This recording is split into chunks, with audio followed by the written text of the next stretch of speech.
प्रधानमंत्री Starmer, friends, नमस्कार। Prime Minister Starmer, friends, namaskar, good morning. सबसे पहले मैं प्रधानमंत्री स्टारमर के गर्मजोशी भरे स्वागत सत्कार के लिए हार्दिक आभार व्यक्त करता हूं। आज हमारे संबंधों में एक ऐतिहासिक दिवस है। मुझे प्रसन्नता है कि कई वर्षों की मेहनत के बाद आज दोनों देशों के बीच comprehensive economic and trade agreement संपन्न हुआ है। First of all, let me extend my heartfelt gratitude to Prime Minister Starmer for the warm welcome and gracious hospitality. Today marks a historic day in our bilateral relations. I am pleased to note that after many years of hard work, the comprehensive economic and trade agreement between our two countries has been concluded today. यह समझौता मात्र आर्थिक साझेदारी नहीं, बल्कि साझा समृद्धि की योजना है।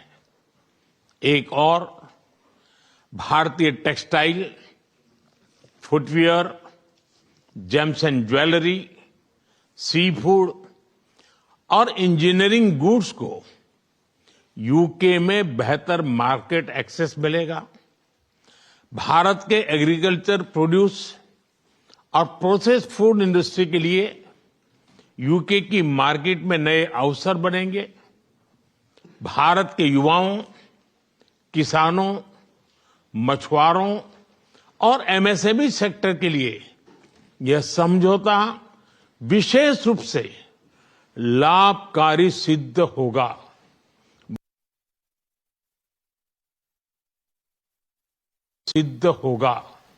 वहीं दूसरी ओर भारत के लोगों और इंडस्ट्री के लिए यूके में बने प्रोडक्ट्स जैसे मेडिकल डिवाइसेस और एरोस्पेस पार्ट सुलभ और किफायती दरों पर उपलब्ध हो सकेंगे।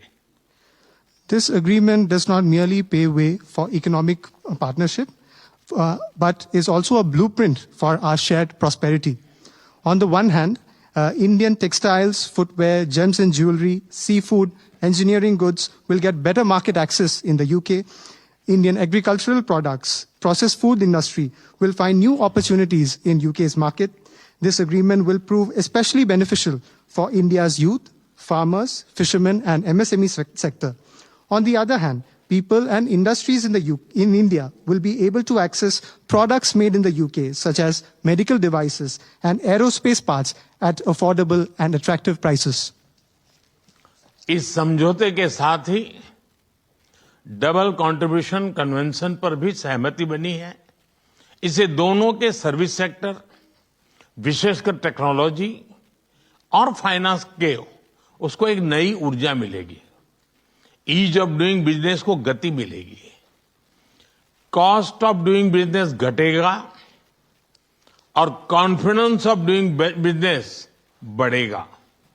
साथ ही यूके की अर्थव्यवस्था को भारतीय स्किल टैलेंट मिलेगा। इन समझौतों से दोनों देशों में निवेश बढ़ेगा और रोजगार के नए अवसर बनेंगे।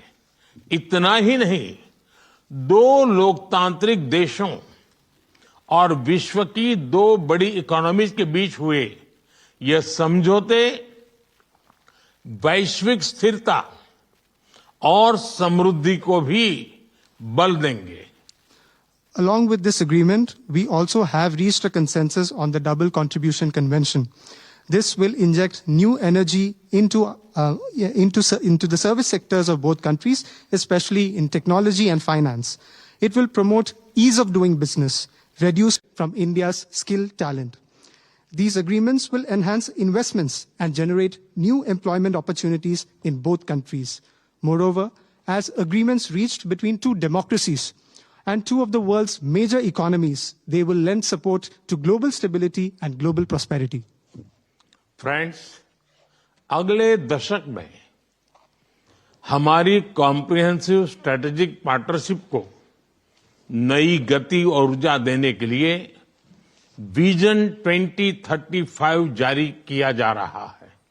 यह टेक्नोलॉजी, डिफेंस, क्लाइमेट, एजुकेशन और पीपल टू पीपल कनेक्ट के क्षेत्रों में एक मजबूत, भरोसेमंद और महत्वाकांक्षी साझेदारी का रोड मैप बनेगा। Friends, to give new momentum and energy to our comprehensive strategic partnership in the coming decade, today we are launching our Vision 2035. Vision 2035 is a roadmap that will form the basis of a strong, trustworthy, and ambitious partnership in the fields of technology, defense, climate, education, and people-to-people connect. Defence और security में साझेदारी के लिए defence industrial road map बनाया गया है। हमारी technology security initiative को और मजबूत करने पर काम किया जाएगा। It is our commitment that from AI to critical minerals, semiconductors to cyber security, we shall create the future together. A defense industrial roadmap has also been drawn up for partnership in defense and security. Work will continue on strengthening our technology security initiative. It is our commitment that from AI to critical minerals, from semiconductors to cybersecurity, we shall create the future together. Friends, शिक्षा के क्षेत्र में भी दोनों देश मिलकर एक नया चैप्टर लिख रहे हैं। यूके की 6 यूनिवर्सिटीज भारत में कैंपस खोल रही हैं। पिछले हफ्ते ही भारत के गुरुग्राम शहर में साउथ हैम्पटन यूनिवर्सिटी कैंपस का उद्घाटन हुआ है। Friends, in the field of education too, we are writing a new chapter together. 6 universities of the UK are opening their campuses in India.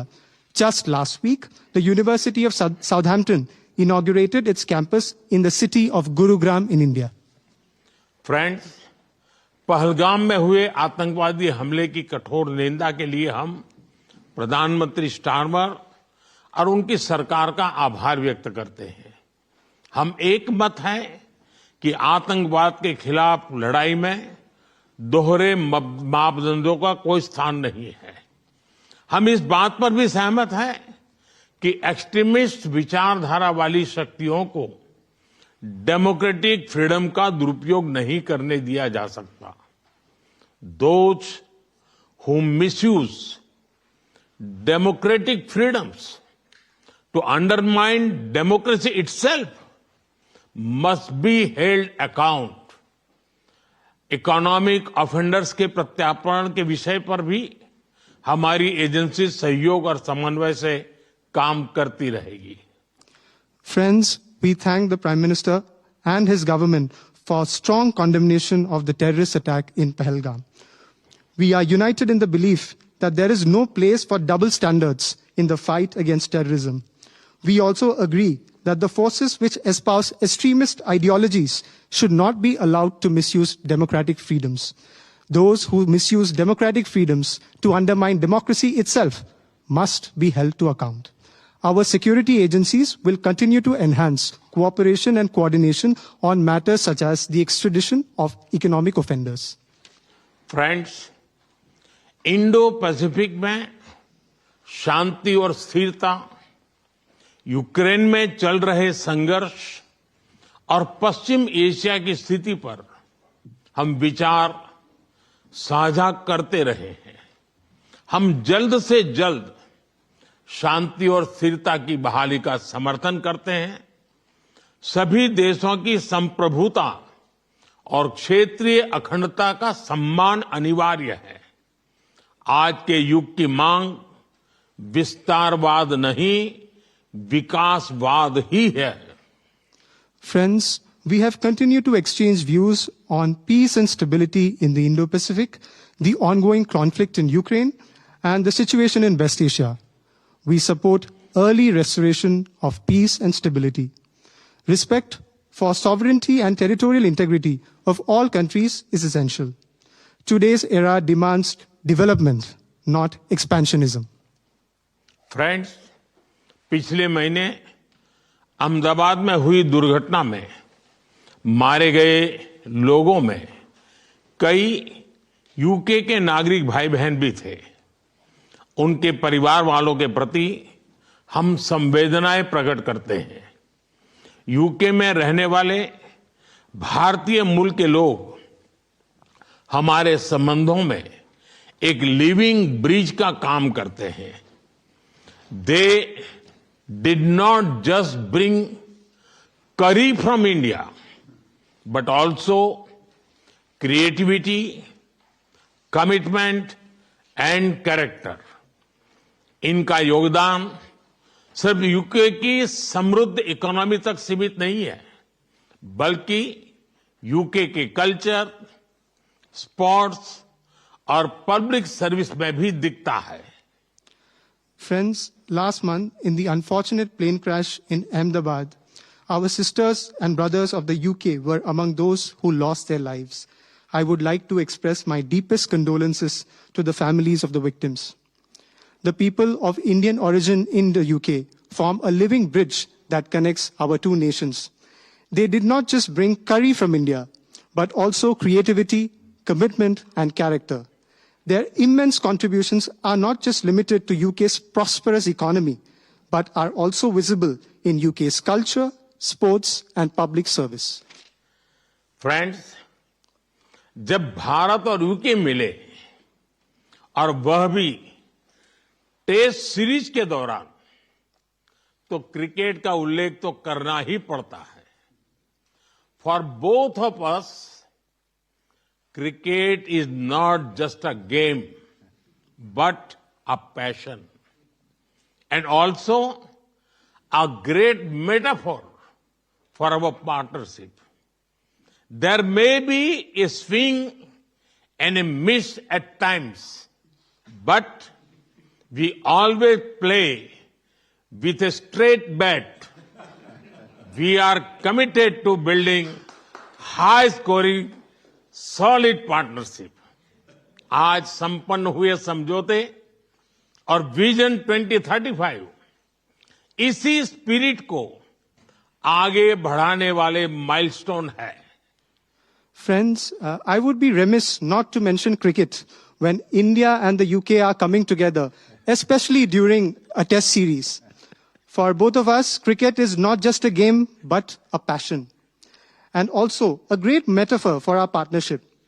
There may be a swing and a miss at times, but we always play with a straight bat.